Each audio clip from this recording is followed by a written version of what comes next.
ओम हरि महाराजपदे नमः ओम महामनंतासनाय नमः ओम महासिंहासनाय नमः ओम महायोगासनाय नमः ओम महापद्मासनाय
अंबिके गौरी कल्याणी कारुण्यामृतंद्रिके कुंभाभिषेक कर्तव्यम अनुज्ञां देहि मे श्रजे विद्यनुज्ञां श्रावयेत् हर हर नमः पार्वती पदये हर हर महादेव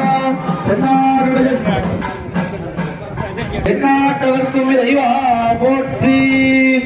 நன்மை பெருகு அருளறிய வந்தனைந்த நல்லூரில் மண்ணு திருத்தொண்டனார் வணங்கி மகிழ்ந்து எழும் முடிக்கின்றோம் என்ற வருடம் சென்னிமிசை பாதமலர் சூட்டினான் சிவபெருமான். நண்பர்களே, நாமெல்லாம் எதிர்பார்த்து கொண்டிருந்த அந்த வீரமா காளியம்பிகளுடைய மகா கும்பாபிஷேக அற்புத நிகழ்வானது இன்னும் சிறு மணித்துளிகளிலே நிகழ உள்ளது. பக்த கோடி மையந்தர்கள் அனைவரும் தவறாமல் இந்த மகா கும்பாபிஷேகத்தை கண்டுகளித்து மகா கலசங்களிலே படக்கூடிய அந்த புனித நீரானது தங்களுடைய மேலே படும்பொழுது இந்த ஆத்மாவானது 33 ஜென்மங்கள் என்னென்ன பாவங்கள் செய்ததோ அனைத்து விதமான பாவங்களும் நீங்கி இந்த சுத்தாத்மாவாக மாறுவதாக ஐதீகம். இந்த கும்பாபிஷேகத்துடைய அந்த ஜலமானது உங்க மேல அனைத்து விதமான பாவங்களும் நீங்கி அனைத்து விதமான சௌக்கியங்களும் சௌபாக்கியங்களும் 16 செல்வப்பேரும் நம்ம அடைவதாக ஆகமங்கள் சாஸ்திரங்கள் வேதங்கள்லாம் கூறுகிறது. அப்பேற்பட்ட இந்த மகா கும்பா